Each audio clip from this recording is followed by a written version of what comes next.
Joey. Mo and Joe run the candy store, telling fortunes behind the door. The cops grabbed Mo, and as Joe ran out, Brother Mo, he began to shout, "Run, Joe! Hey, the man's at the door, run, Joe! The man, he won't let me go, run, Joe! Run, Joe, as fast as you can, run, Joe! This police holding me hand."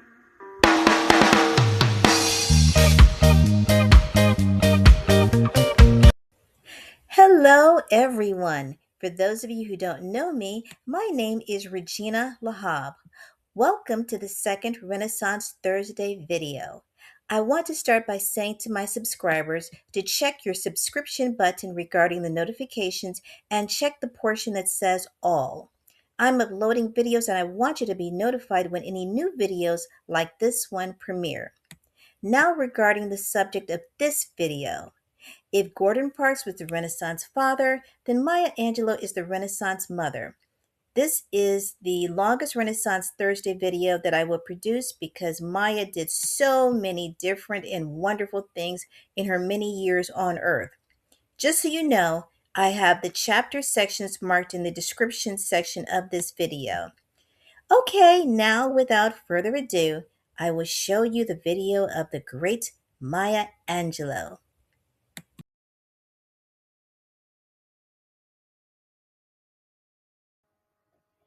Maya Angelou's talents: dancer, singer, stage actress, civil rights activist, literary writer, poet, career in television, career in motion pictures, college instructor, and public speaker.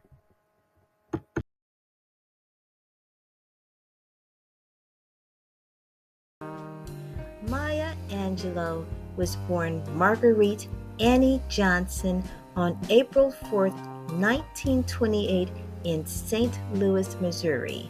Maya's parents were Bailey Johnson, a doorman and Navy dietitian, and Vivian Johnson, a nurse and card dealer. Maya's older brother, Bailey Jr., was a year older than Maya.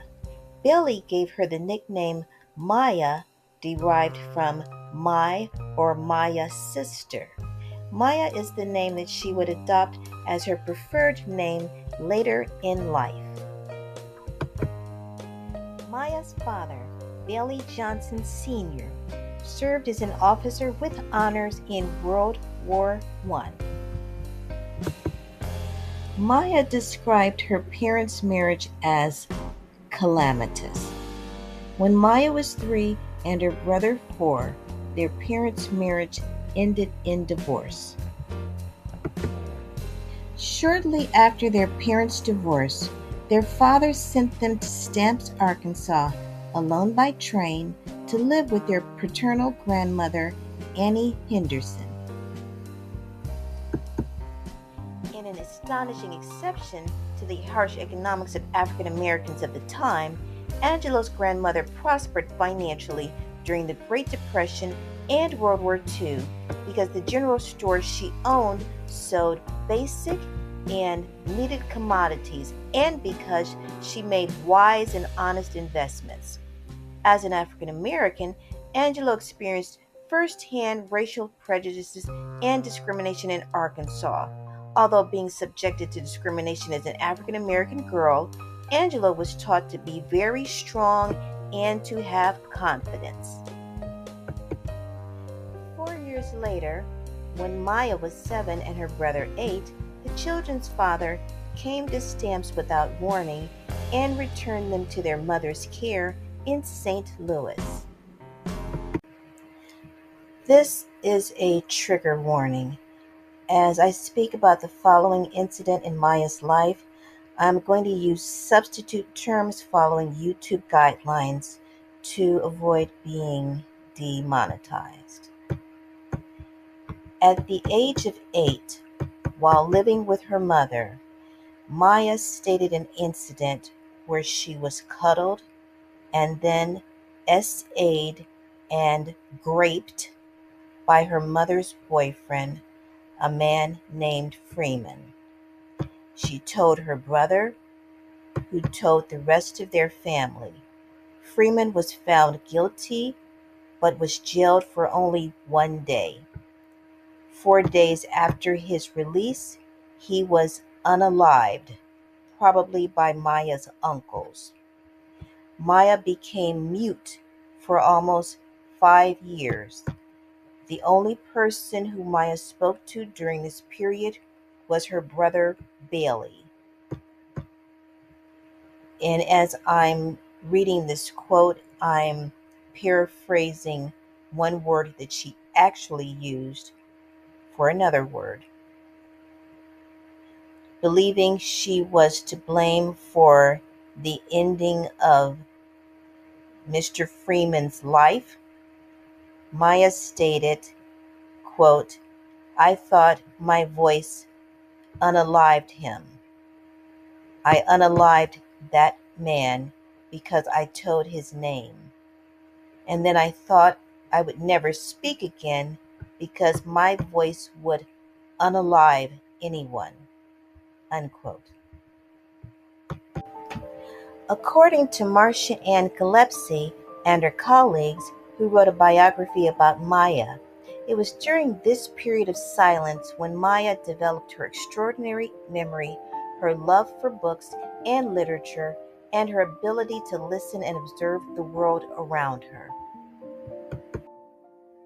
Shortly after Freeman's unaliving, when Maya was 8 and her brother 9, Maya and her brother were sent back to their grandmother in Stamps, Arkansas.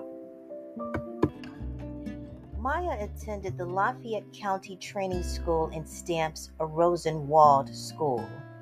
Now, I want to take this opportunity to explain what the Rosenwald schools were.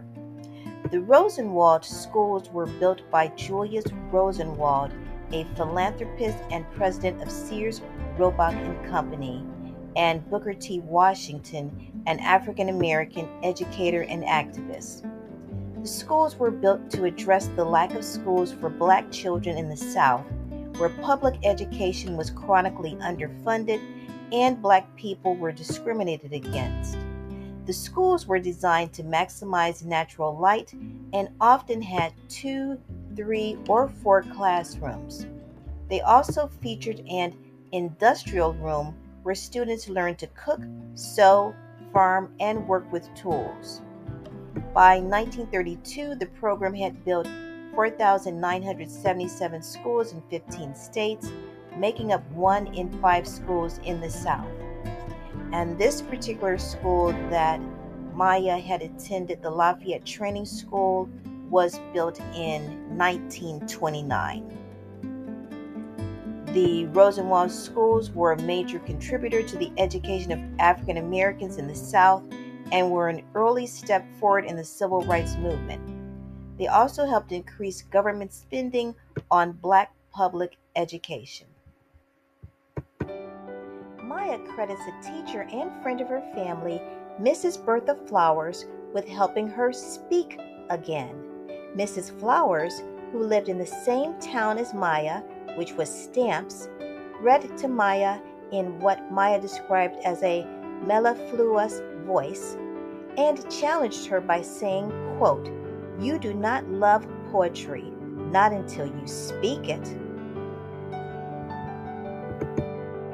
Mrs. Flowers introduced Maya to Charles Dickens, William Shakespeare, Edgar Allan Poe, Georgia Douglas Johnson, Langston Hughes, James Weldon Johnson, W.E.B. Du Bois, Paul Laurence Dunbar, Francis Harper, Anne Spencer, and Jessie Fawcett. Mrs. Flowers emphasized the importance of the spoken word and explained the nature and importance of education and instilled in Maya a love of poetry. As a result, Maya spoke again and graduated at the top of her 8th grade class. When Maya was 14 and her brother 15, she and her brother moved in once again with their mother, who had since moved to Oakland, California. During World War II, Maya won a scholarship to study dance and acting at the California Labor School, which led her to move to San Francisco. While she was in San Francisco, she also attended George Washington High School. At the age of 16, she became the first African American woman to be a streetcar conductor. Maya wanted the job badly, admiring the uniforms of the operators, describing the women in uniform as having, quote, their little money-changing belts and with bibs on their caps and well-fitted uniforms, unquote, so much so that her mother referred to it as her dream job. Her mother encouraged her to pursue the position, but warned her that she would need to arrive early and work harder than others. Maya attended George Washington High School during the day and attended the California Labor School at night. At some point during her high school education, she transferred from George Washington High School to Mission High School. While a student at Mission, she worked as a streetcar conductor. During this employment period, Maya briefly dropped out of school. However, she did return to school and received her high school diploma from Mission High School, graduating at 17 years old. A short-lived high school relationship resulted in Maya becoming pregnant. 3 weeks after completing school, at the age of 17, she gave birth to her son, Clyde, who later changed his name to Guy Johnson. After giving birth, she worked a number of jobs to support herself and her child. I'm presenting 3 of Maya's talents: dancer, singer, and stage actress in the same video section because these talents intersect. In some of her stage performances, she would sing and dance, and in other performances, she would act and sing. While in high school, Maya won a scholarship to study dance and acting at the California Labor School, pictured here. Fast forwarding to 1951, at the age of 23, Maya married a man of Greek descent, Tosh Angelos, in 1951. Their marriage ended in 1954. I tried to find a picture of Tosh when I was doing my research on this video, and I could not find a single picture of him. The only pictures that I could find regarding Maya Angelou's former husbands was of her second husband, Fasumzi McKay, which I'll discuss later on in this video, and her third and final husband, Paul Defoe. But besides those 2 gentlemen, I could not find a picture of Tosh. After Maya and Tosh separated in 1952, Maya won another dance scholarship. With this scholarship, Maya moved to New York City in 1952 and studied African dance with Pearl Primus. Maya and her son moved back to San Francisco in 1953. In 1954, Maya performed at various nightclubs. One of these clubs in San Francisco was the Garden of Allah, where she worked as a dancer. Before Tosh and Maya divorced in 1954, Maya was a calypso singer and dancer at the Purple Onion nightclub in San Francisco in that same year. Calypso is a lively musical style from the West Indies, syncopated in African rhythm that usually has humorous lyrics concerning current topics. Before Maya's divorce in 1954, her managers and supporters at the Purple Onion Club encouraged her to change her professional name from Marguerite Johnson Angelos to Maya Angelou, a combination of her nickname and her former married surname. While she performed at the Purple Onion, she shared the same bill with Phyllis Diller. After her contract with the Purple Onion nightclub expired, she was able to join the Porgy and Bess stage touring company. She played the role of Ruby. This international touring production was sponsored by the State Department. While a cast member of Porgy and Bess, Maya and her fellow cast members toured in Europe and Africa. They performed in Italy, France, Egypt, Israel, Greece, and the former Yugoslavia. This experience opened Maya to a world beyond the segregated United States of the 1950s. Maya was a cast member of Porgy and Bess from 1954 to 1955. After leaving Porgy and Bess, Maya studied modern dance with Martha Graham and Alvin Ailey in 1955 after moving back to New York City with her son. Maya and Alvin had a modern dance act called Al and Rita. Rita from her birth name Marguerite before she changed her name to Maya. Maya released her first album, Miss Calypso, in 1957. Here, so let's get the bongos bongoing, the drums drumming, and the maracas maracking as we get going with Miss Calypso herself, Maya Angelou. Joey, Joey, Joey, Mo and Joe run the candy store, telling fortunes behind the door. The cops grabbed Mo, and as Joe ran out, Brother Mo, he began to shout, "Run, Joe! Hey, the man's at the door, run, Joe! The man, he won't let me go, run, Joe! Run, Joe, as fast as you can, run, Joe! This police holding me hand." In addition, during the late 1950s, Angelou sang in West Coast and Hawaiian nightclubs before returning to New York to continue her stage career. In addition to Porgy and Bess, Maya starred in several stage productions. In 1957, Maya starred in Calypso Heatwave, an off-Broadway revue that inspired the film of the same name. In 1961, Maya starred in the off-Broadway production The Blacks, a clown show. Maya's co-stars in this ensemble cast included Cicely Tyson, James Earl Jones, Godfrey Cambridge, Roscoe Lee Brown, Raymond St. Jacques, Charles Gordon, Louis Gossett Jr., and Abby Lincoln. Also, in 1972, Maya starred in Look Away, a play for which she was nominated for a Tony Award in 1973.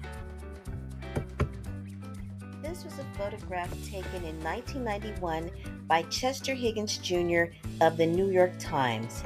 Maya is dancing with the poet Amira Baraka over the ashes of the poet Langston Hughes at the New York Public Library's Schoenberg Center for Research in Black Culture. This dance, which is called a Dance of Rivers, was part of a Cosmogram event that honored Hughes' legacy.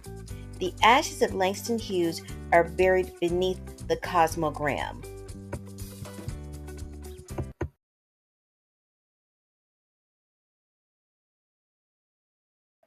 Maya's time at the California Labor School exposed her to progressive ideals that influenced her later political activism. Maya played a role in the civil rights movement. She worked for two prominent people of the civil rights movement, Dr. Martin Luther King Jr. and Malcolm X. Maya also shared a friendship with Nelson Mandela. Although born in St. Louis, Maya spent some of her formative years growing up in the South before moving to New York to pursue a dancing career. After hearing Dr. Martin Luther King Jr. speak at a church in Harlem in 1960, Maya decided to help the Southern Christian Leadership Conference raise funds, staging a cabaret for freedom. Those in attendance included Sidney Poitier. The review proved highly successful, and Maya became the Northern coordinator for the SCLC's New York office. In 1961, Maya married Vazumzi McKay, a South African freedom fighter, and left her position. In her letter of resignation, Maya wished the cause, quote, a year of unlimited strides, unquote, telling Dr. King, quote, I joined with millions of Black people the world over in saying, you are our leader, unquote. Maya and Vazumzi were married from 1961 and divorced in 1964. In 1968, Martin asked Maya to help organize the Poor People's March in Memphis, Tennessee. While Maya was helping Dr. King organize the Poor People's March, Martin decided to help the striking sanitation workers in Memphis. While there, Dr. Martin Luther King Jr. was unalived on April 4, 1968, a day Maya would never forget. It was her 40th birthday.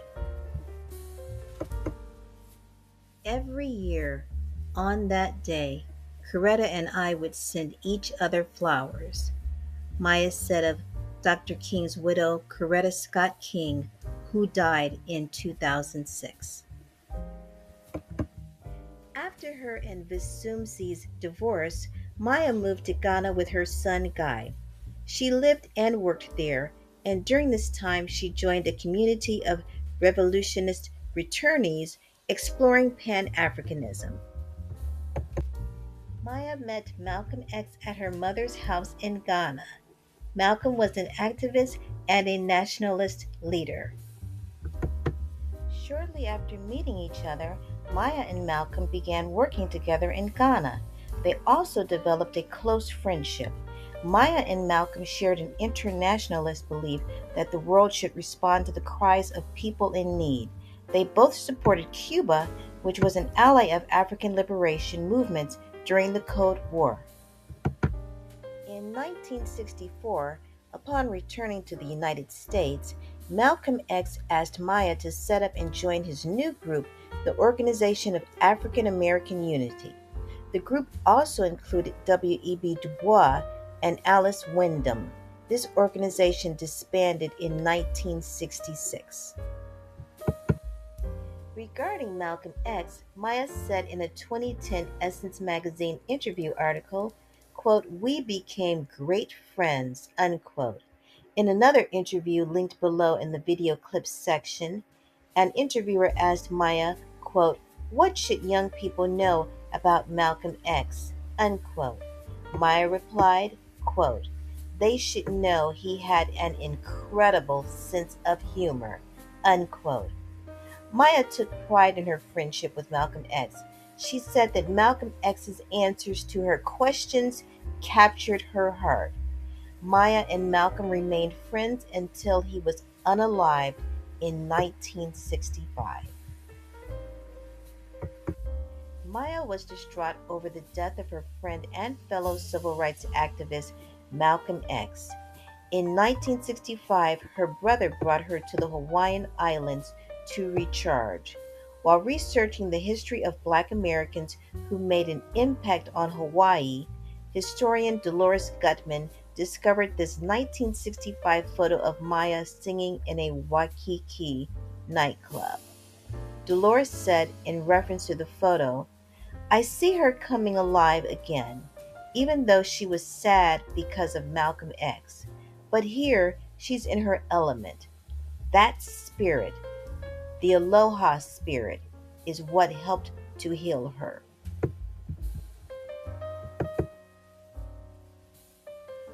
When Maya married Vazumzi, she and her son moved to Cairo, Egypt to live with Vazumzi. Maya worked as an associate editor for a Cairo newspaper in 1962 when she met the then revolutionary Nelson Mandela, who was an attorney and anti-apartheid activist. Maya and Nelson became friends. Their friendship developed before he was sentenced to prison later that year. Maya and Nelson's friendship continued throughout his imprisonment. and up to 1990 when he was released, and lasted from 1990 until his death in 2013. Very shortly after his death, Maya wrote and recited a tribute poem for her dear friend Nelson Mandela, which she entitled His Day is Done.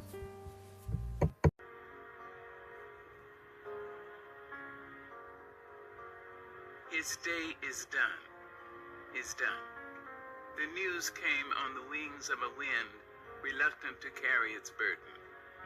Nelson Mandela's day is done. That was a clip from a 4-minute 39-second presentation. If you want to watch the entire presentation and hear Maya reciting this beautiful poem, I have the link below in the video clips section. I would talk more about Maya's poetry later in this video. I thought it was fitting to focus on this poem in the civil rights activist section because it is about Nelson Mandela.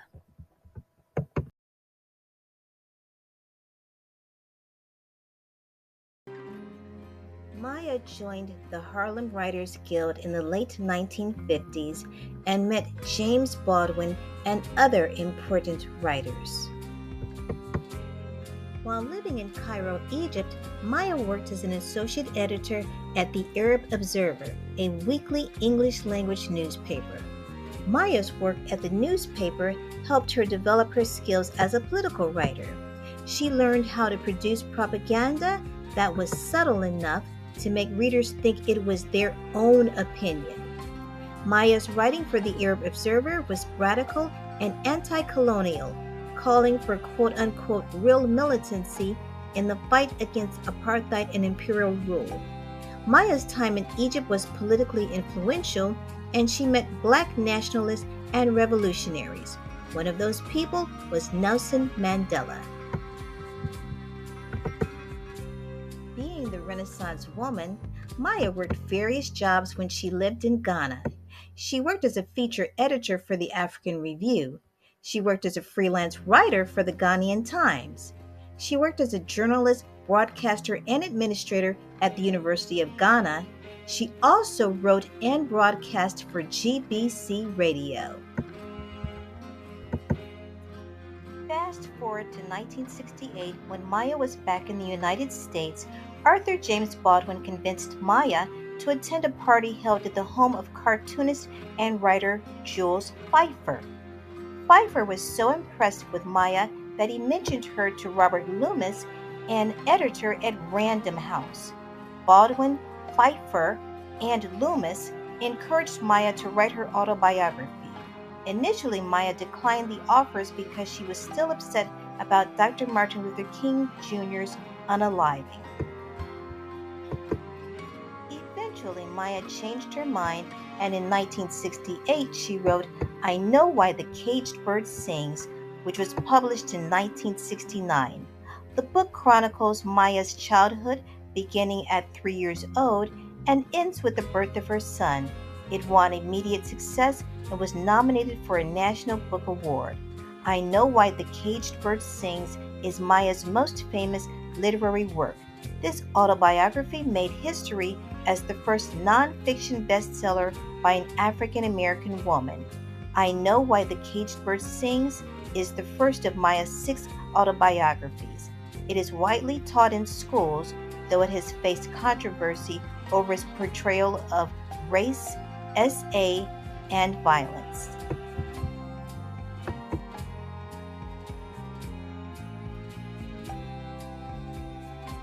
Other autobiographical volumes include Gathered Together in My Name, which was published in 1974. Gathered Together in My Name begins when Maya is 17 and a new mother. Gathered Together in My Name picks up the story in the post-war years when Maya, a single teenager with an infant son, becomes a cook, a dancer, a sex worker, and a madam.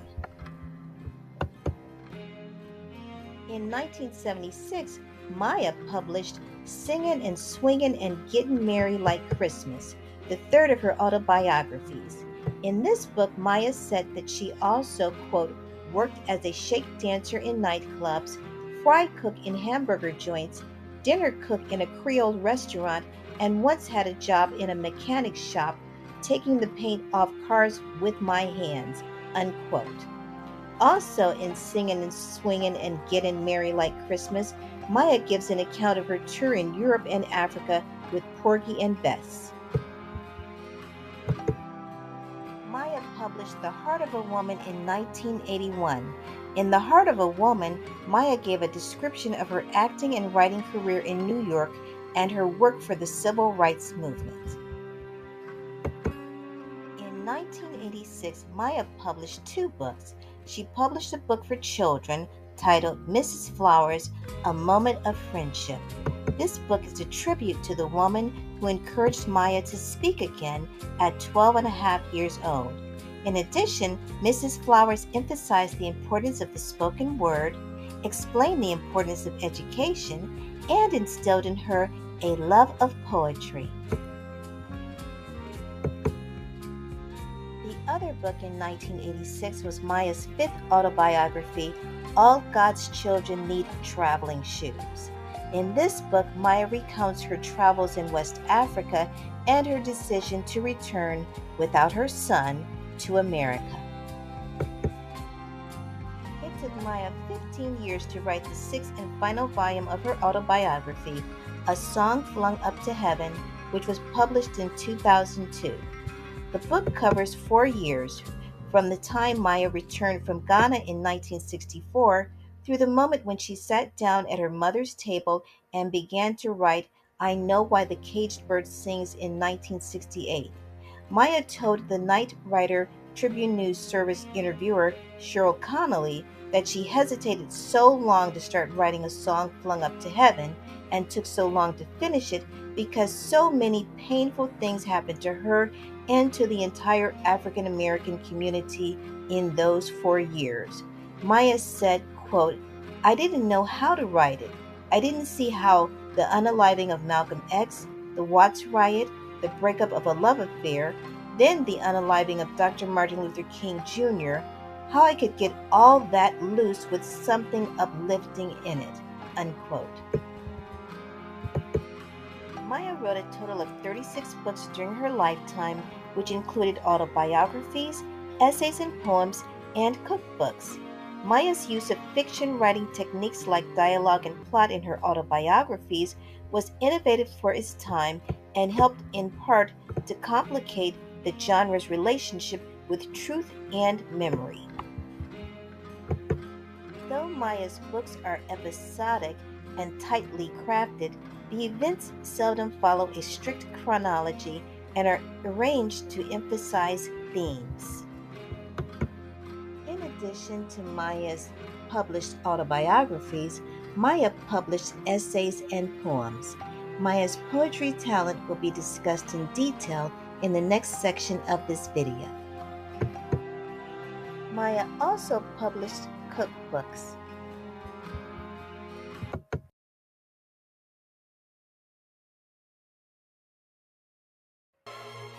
Maya published several collections of poetry, but her most famous was 1971's collection, Just Give Me a Cool Drink of Water Before I Die, which was nominated for the Pulitzer Prize.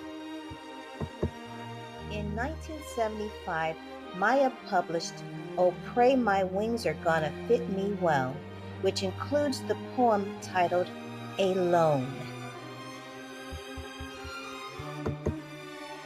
In 1978, Maya published And Still I Rise, which features the beloved poem Phenomenal Woman. Many people wonder where my secret lies. I'm not cute or built to suit a fashion model size. When I try to show them, they think I'm telling lies.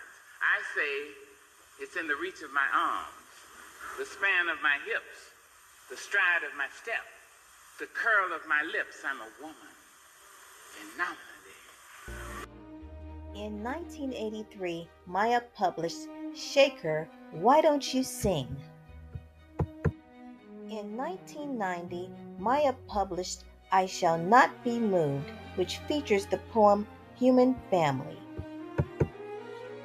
In 1993, per President Bill Clinton's request, Maya Angelou wrote and recited On the Pulse of Morning, a poem which she read at the first inauguration of President Bill Clinton on January 20th, 1993. On the Pulse of Morning is a powerful and evocative poem that echoes the themes of responsibility, reconciliation, and hope amidst historical pain. Maya recorded several spoken word albums. Some of Maya's spoken word albums include collaborations with musical artists. Her recording career included doing collabs on 7 songs with Ashford and Simpson from their 1996 album, Been Found. In 1997, Maya published Even the Stars Look Lonesome. Being the phenomenal woman, Maya had various careers in television and various careers in the movie industry. Maya Angelou's television career included producing, acting, writing, and appearing on talk shows. Maya produced a 10-part TV series called Blacks, Blues, Black, which examined the influence of African American culture on modern American society. This series promoted Black unity, education, liberation, and culture. This special aired on KQED in 1968. Maya appeared in Roots, which aired in January 1977. Maya played Kunta Kinte's grandmother in this landmark miniseries, which is considered one of the most popular television miniseries of all time. She received both an Emmy nomination and a Screen Actors Guild nomination for her role.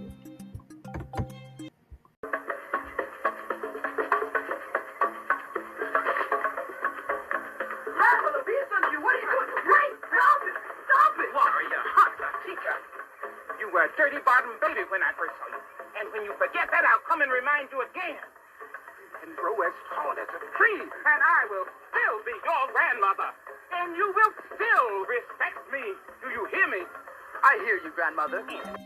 Maya starred in a September 1977 episode of The Richard Pryor Show. Within this episode was a comedy-drama skit called The Drunk. The second part of this skit was a soliloquy recited and acted by Maya. Within this moving and heartbreaking skit, she conveys to her drunk husband, played by Richard Pryor, about lost hopes, the consequences of alcoholism, and why the N-word is not an affectionate term. I Know Why the Caged Bird Sings was a movie aired on television in 1979. Maya co-wrote the screenplay for this TV movie based on her 1969 book. Maya made several appearances on Sesame Street. Maya narrated and starred in Elmo Saves Christmas, a Sesame Street Christmas special which aired on PBS in December 2nd, 1996. In 1996, Maya was one of the writers behind HBO's animated adaptation of the best-selling children's book, How Do You Spell God? Maya contributed her poem, Thank You, Lord. Maya appeared on a 2006 episode of Iconoclast with Dave Chappelle. Iconoclast was a series that paired two creative visionaries, often in different fields, who discuss their lives, influences, and art. Maya told Dave that she begins her writing day by going to a hotel room early in the morning so she can leave everything else behind. In 2008, Maya made an appearance on African American Lives 2, a PBS series. In this episode, Maya spoke to Dr. Henry Louis Gates Jr. about her accepting all of her ancestors on her family tree.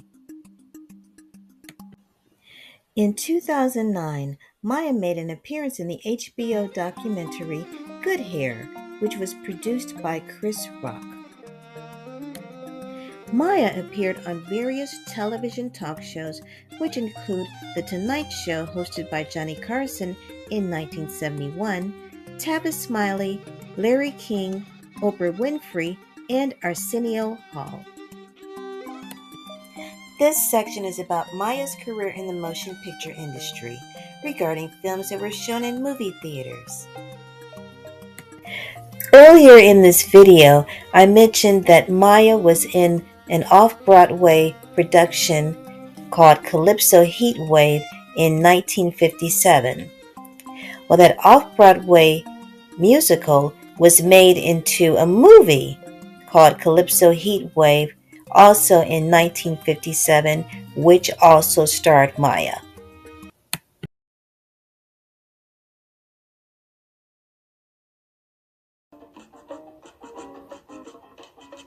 Oh, it's busy in the marketplace.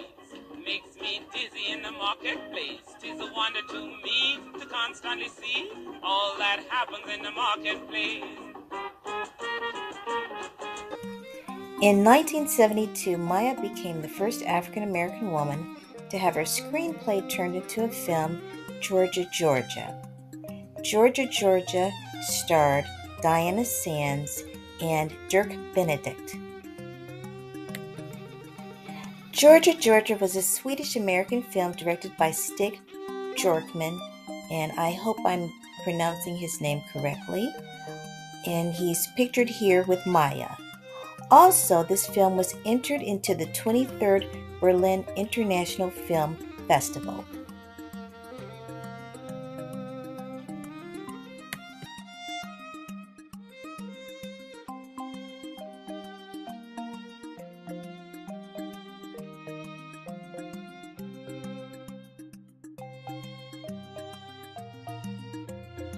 Maya's directorial debut was for the film All Day Long in 1974. All Day Long is a film about an orphan boy who comes to live with his aunt and discovers that his aunt and his best friend are having an affair. In 1975, Maya was the first Black woman admitted into the Hollywood Directors Guild of America. When Maya joined the Directors Guild of America in 1975, she became the first Black woman member and the first African American member of this association. Maya starred in the 1993 movie Poetic Justice. The main cast members were Janet Jackson, Tupac Shakur, Regina King, and Joe Torre. Janet Jackson's character's name in the film is called Justice. In the film, Justice is a hairstylist and a poet. There's a scene where Justice is reciting two of Maya's poems, Alone and Phenomenal Woman, in narration form. Maya's character in the film was Aunt June. The scene takes place at a family reunion cookout. Their parents are not taking care of the children. They are not telling them the difference between right and wrong. But then no ma'am, you have to listen. Because part of the responsibility is the children. Because this is their life. It's not their mamas, it's not their papas. I'm telling you, they have to think for themselves. This is a photo of Maya and the director of Poetic Justice, John Singleton. Maya played Anna in the 1995 movie How to Make an American Quote, which also starred Winona Ryder, Ellen Burstyn, Anne Bancroft, Alfre Woodard, and Kate Nelligan.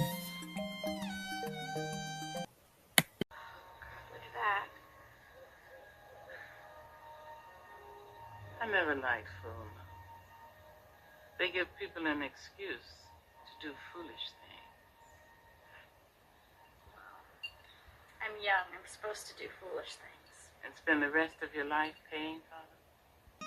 Maya directed the 1998 movie Down in the Delta, making her the first African American woman to direct a major motion picture. Maya starred in the 2006 movie Tyler Perry's Medea's Family Reunion.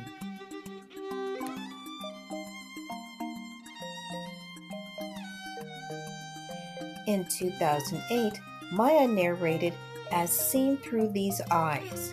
As Maya narrates this powerful documentary, the film reveals the story of a group of people who fought Hitler with the only weapons they had: charcoal, pencil stubs, shreds of paper, and memories etched in their minds. Directed by Hilary Hillstein, this documentary was shown at the 2008 Palm Springs International Film Festival and various Jewish film festivals.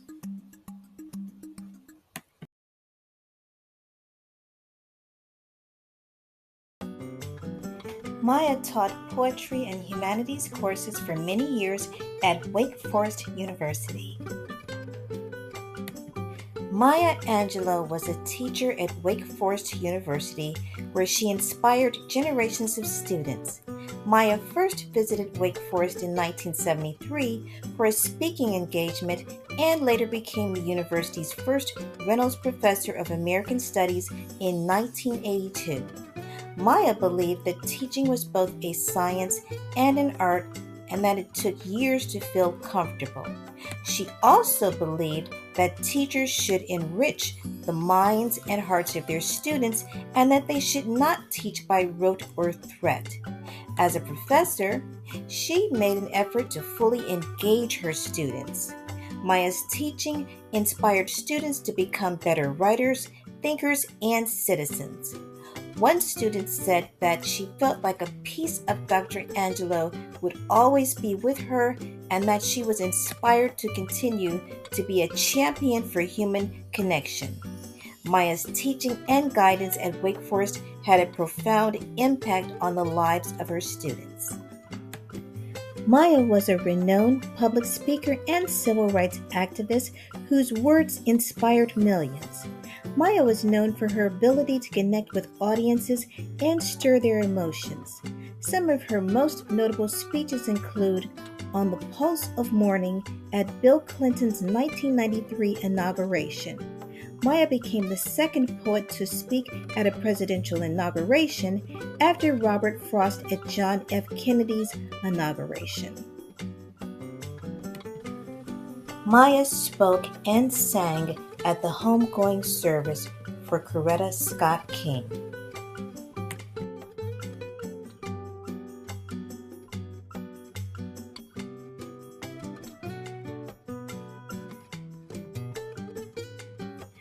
Maya was known for her words of wisdom, including her most quoted quote, which she said to Oprah on a 1997 episode of The Oprah Winfrey Show.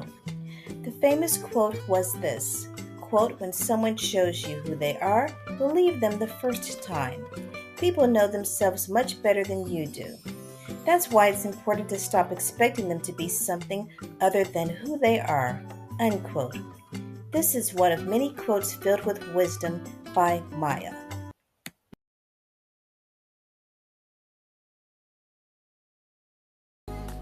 Maya was honored by universities, literary organizations, government agencies, special interest groups, and the entertainment industry.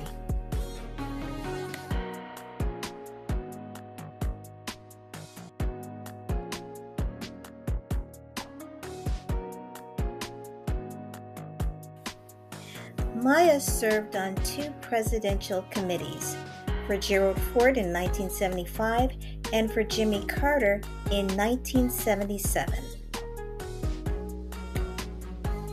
Beginning in 1982, Maya held the first lifetime Reynolds Professorship of American Studies at Wake Forest University in Winston-Salem, North Carolina. She was also a professor at Wake Forest University for over 30 years. In 2000, Maya was awarded the National Medal of Arts by President Bill Clinton. Maya received her doctoral degree in 2007 from Chapman University. The ceremony took place during the university's Phenomenal Women Week, and Maya spoke to the students and faculty about the power of one person to change the world. Although Maya did not have a college education, she was often referred to as Dr. Angelou. Maya received more than 50 honorary degrees throughout her life. The title Doctor is meant to signal that Maya is deserving of respect, high esteem, reverence, and honor. In 2010, Maya was awarded the Presidential Medal of Freedom by President Barack Obama. The Presidential Medal of Freedom is the highest civilian honor in the United States. In 2014, Maya received a Lifetime Achievement Award from the Conference of Minority Transportation Officials as part of a session billed Women Who Move the Nation. This was due to Maya being the first African American woman to be a streetcar conductor in San Francisco. Fun fact, Maya stated on her job application that she was 19, even though she was actually 16 years old at the time. Nevertheless, she performed the job well, which earned her a place in history and this transportation award. More than 30 healthcare and medical facilities have been named after Maya Angelou. In 2002, Maya helped open the Maya Angelou Center for Health Equity at Wake Forest University.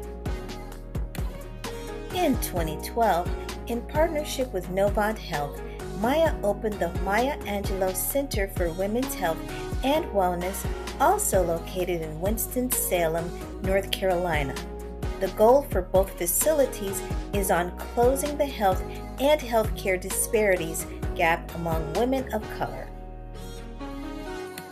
In a May 15, 2012 interview conducted by Jessica Cumberbatch Anderson of the HuffPost, Maya said that both facilities offered, quote, an array of clinical programs affecting women's health, including heart, wellness, cancer, and surgical services, as well as maternity, emergency, bone and joint health, and behavioral care.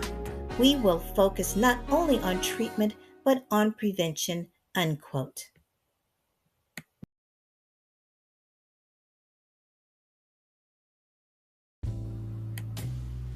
Maya loved many people in her life. However, the people that she loved the most were two people, her brother and her son, Guy Johnson. Maya said, quote, my greatest blessing has been the birth of my son, unquote. Maya Angelou raised her son to believe in and understand the value of justice and dignity. Guy said, quote, sometimes when we left the house, she would point out that the quality of justice one wants in their life begins at their own doorstep, meaning whatever they are willing to fight for or what they are willing to ignore, unquote.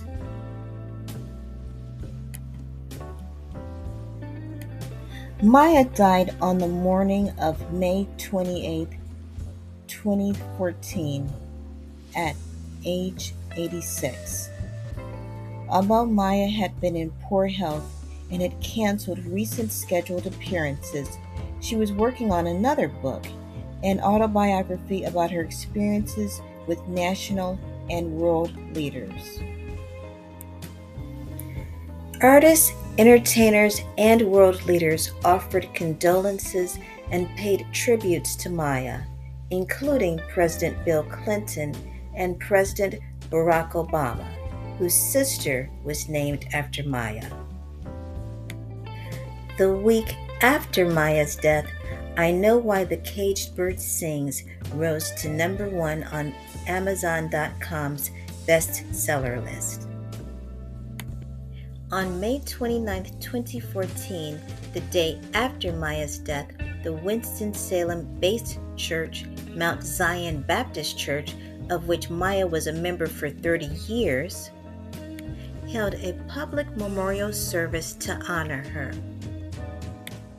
On June 7, 2014, a private memorial service was held at Waite Chapel on the campus of Wake Forest University in Winston-Salem. The memorial was shown live on local stations in the Winston-Salem Triad area and streamed live on the university website. Among the selected speakers at the service were her son, Guy Bailey Johnson, grandsons Elliot Matthew Jones and Colin Ashanti Johnson, Oprah Winfrey, First Lady Michelle Obama, President Bill Clinton, First Lady Hillary Clinton, and Cicely Tyson. During Maya's memorial service at Wake Forest University, her son stated that despite being in constant pain due to her dancing career and respiratory failure, she wrote 4 books during the last 10 years of her life. He said, quote, "She left this mortal plane with no loss of acuity and no loss in comprehension," unquote. On June 15, 2014, a memorial was held at Glide Memorial Church in San Francisco, where Maya was a member for many years.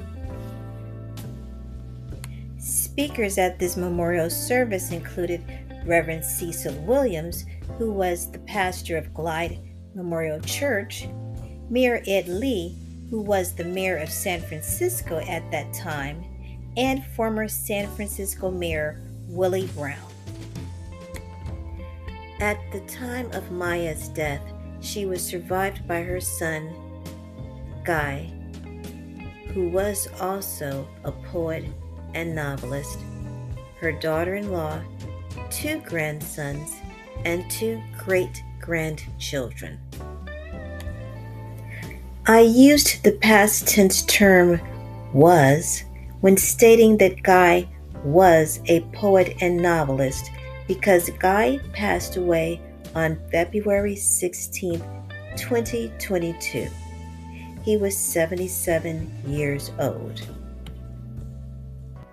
The final portion of this video will focus on Maya's legacy, starting with Maya Angelou's USPS Forever stamp.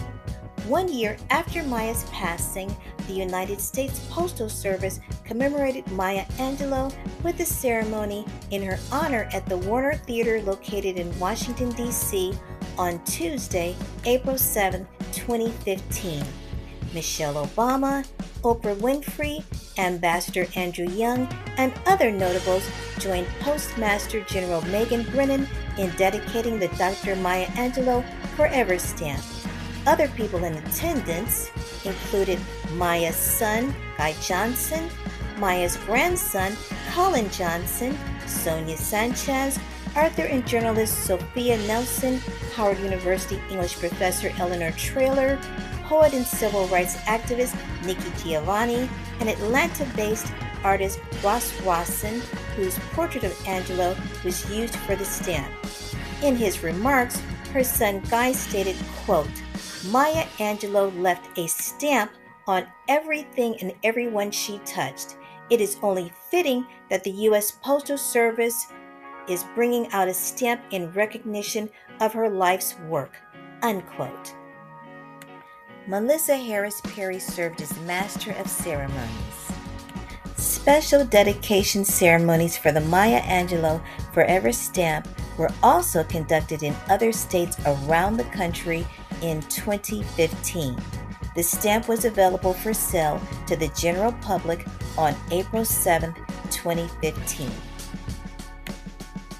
Maya Angelou's legacy of grace and second chances inspired the founding of the Maya Angelou Public Charter Schools, which offers second chances to at-risk youth in Washington, D.C. David Dominici and James Foreman Jr. established the Maya Angelou Public Charter Schools in 1997. In 2016, Wake Forest University named a newly built freshman residence hall after Maya Angelou. The residence hall opened in January 2017. Regarding Maya's writing talents, Harold Augenbaum, who is an American writer, translator, former executive director of the National Book Foundation, and current acting editor of the Yale Review, said that Maya's, quote, legacy is one that all writers and readers across the world can admire and aspire to, unquote. Maya's work is considered groundbreaking and inspired generations of freedom fighters. Her most famous work is I Know Why the Caged Bird Sings, an autobiography that gave voice to the African American community and opened doors for women and other authors. Maya, through her powerful writings, has inspired generations of women and all people who struggle to overcome prejudice, discrimination, and abuse. Maya was famous for embracing and sharing all of her life experiences, the good, the bad, and the horrifying. Her philosophy was that all experiences are important parts of making a complete human being. Her music became a well-known symbol for both women's rights and African American rights during that period. It represented a strong woman's presence in the music industry and inspired many to change the way women's music was viewed. At the time, many Black musicians and singers, including Maya, rose to fame, allowing the civil rights movement at the time to move forward. Her music impacted the world by not only providing inspiration and encouragement to those in historically marginalized groups, but also by sending important messages through her songs to the public. Dr. Maya Angelou's powerful voice and her contributions to literature, civil rights, and the arts have left a lasting legacy and an indelible mark on American history. Her work continues to be celebrated and studied for its profound impact on American culture and social justice. Maya Angelou's quote about legacy, quote, "If you're going to live, leave a legacy. Make a mark on the world that can't be erased," unquote. Thank you all for watching this video. I know that this is a long video, and I anticipate that it will be the longest one from the Renaissance Thursday series. I have timestamps in this video to serve as a viewing guide. Please comment down below regarding your opinion about this video. Also, if there are any famous people that you would like to be the subject of a future Renaissance Thursday video, please list that person's name below.